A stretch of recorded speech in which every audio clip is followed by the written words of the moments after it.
Warning, please be advised that the following content may be confronting. Please proceed with caution and watch carefully. One-time WCW Cruiserweight Champion. Ranked number 18 of the top 50 female single wrestlers in the PWI Female 50 in 2009. Ladies, gentlemen, my non-binary friends, it's time to scream because it's the legacy of Daphne.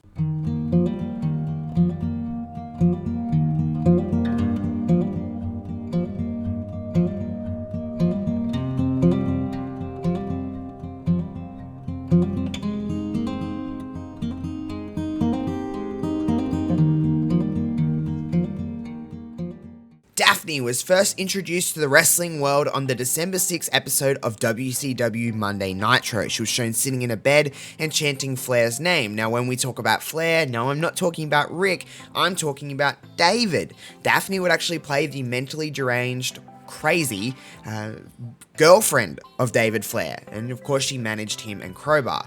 Now, one of Daphne's hallmarks in WCW was her piercing scream when she was lurking at ringside. Now, the gimmick was based a lot on Harley Quinn and the character played by Juliette Lewis in the film Natural Born Killers.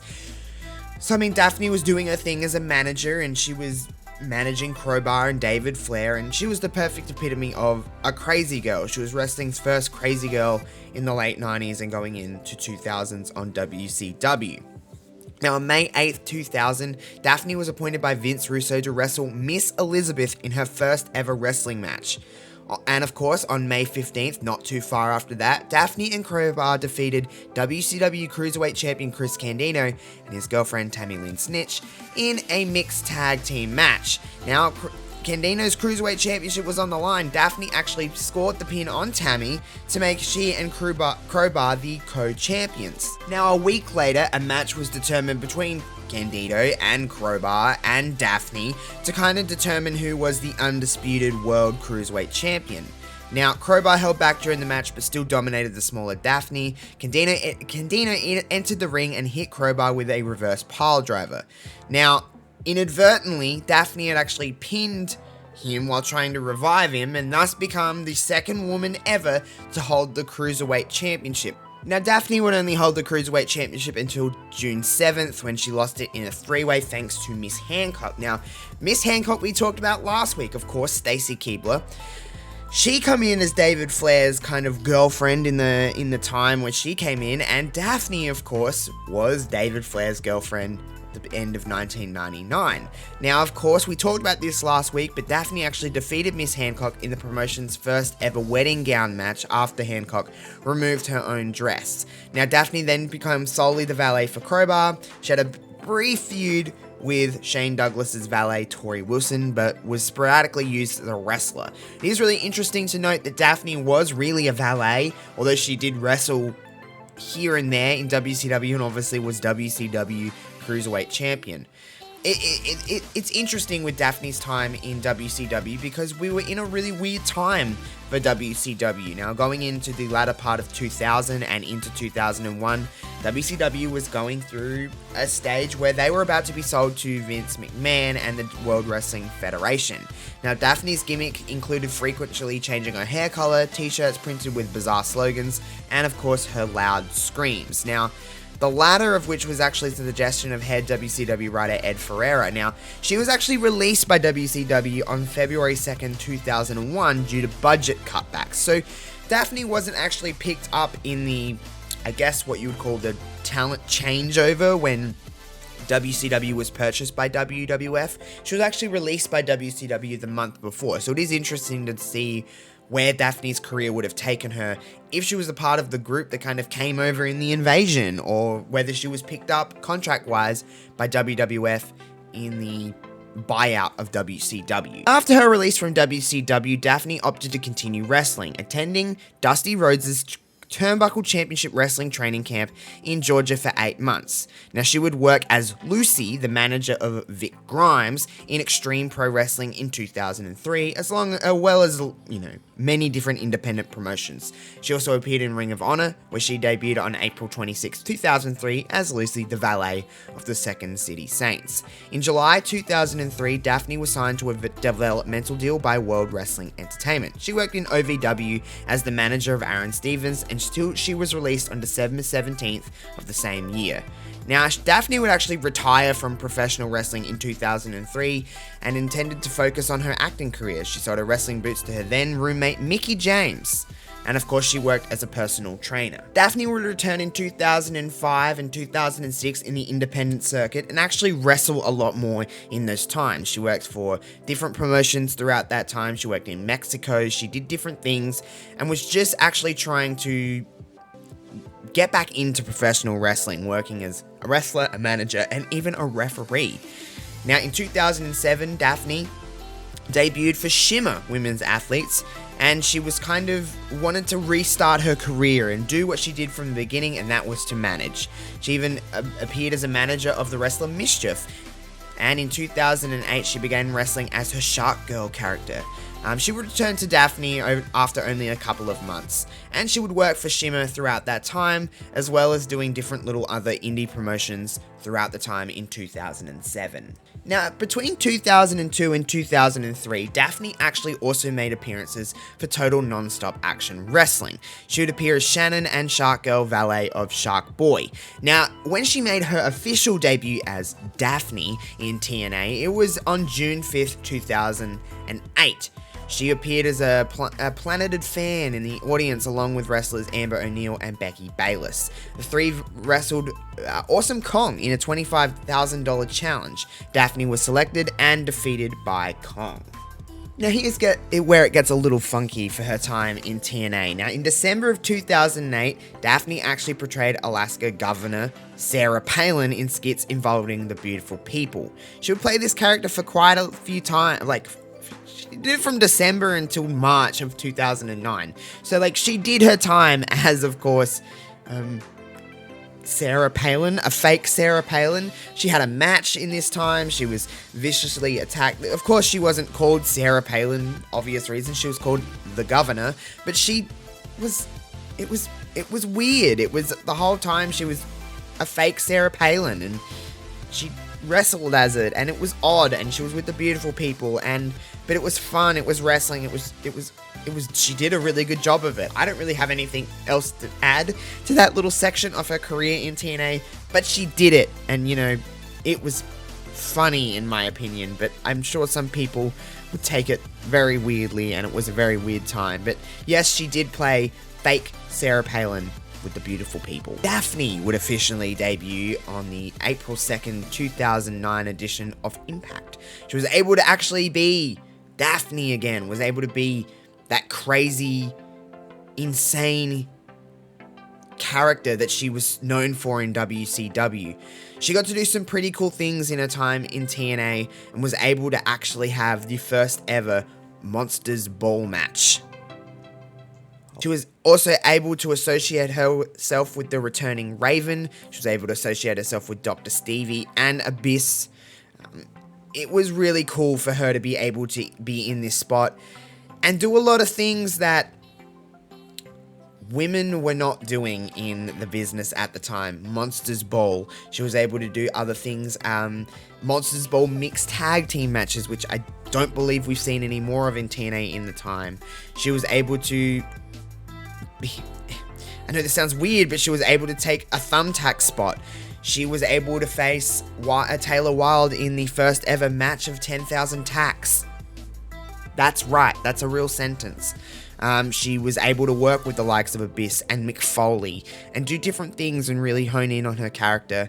Unfortunately, for the good that can do, obviously there's a lot of risk that's associated with that kind of stuff. And during a match where Abyss chokeslammed Daphne from the ring apron through a barbed wire board, she was reported that she had a concussion. It's interesting in this time because a lot of stuff happened in her TNA time, and a lot of stuff happened, and it all kind of started here. A lot of injuries went down, and there was a lot of mishap that happened during her TNA time. But her TNA time was not coming to an end in 2009. Of course, she went through and did a lot of single stuff in 2010 and 2011. It was an interesting time for Daphne, because I think we can call Daphne a very underappreciated talent in her wrestling career, and I think one that just kind of fell a little bit under the radar while still being on the radar in a lot of ways. It's actually really hard to describe how to describe Daphne and her impact on the business, because it's very different to other people. She did a lot of different things and was a real pioneer for doing a lot of things that other women weren't doing, but she unfortunately paid a price for this stuff. Now, she was able to do stuff like a first ever female first blood match in TNA. She was able to fight for the TNA Knockouts Championship, working with the likes of Lacey Von Erich, Angelina Love, Tara, ODB, Velvet Sky. A lot of people that she kind of worked with. But, of course, she did suffer more concussions in the time in her singles run in TNA. And it was just kind of the spiral that happened when she was in Total Nonstop Action Wrestling. On the December 9th episode of Impact, Daphne teamed with Sarita in a first round of a match of a tournament for the vacant TNA Knockouts Tag Team Championships. They were defeated by the Beautiful People, Angelina Love and Velvet Sky. This would mark Daphne's final appearance for TNA, as on March 15th, 2011, her contract with TNA expired and was not renewed.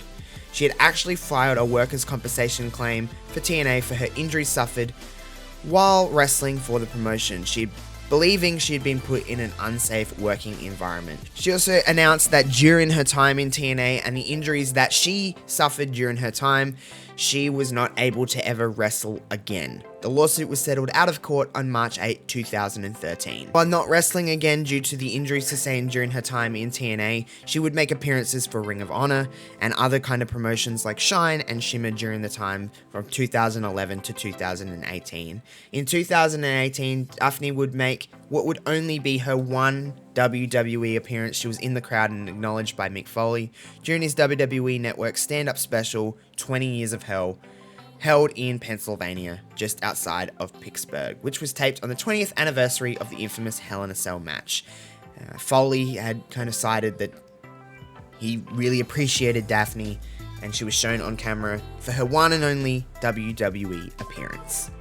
On September 1st, 2021, Daphne streamed a live video through the social network Instagram in which she read a suicide note, holding what appeared to be a pistol and requesting that her brain be donated for chronic traumatic CTE testing.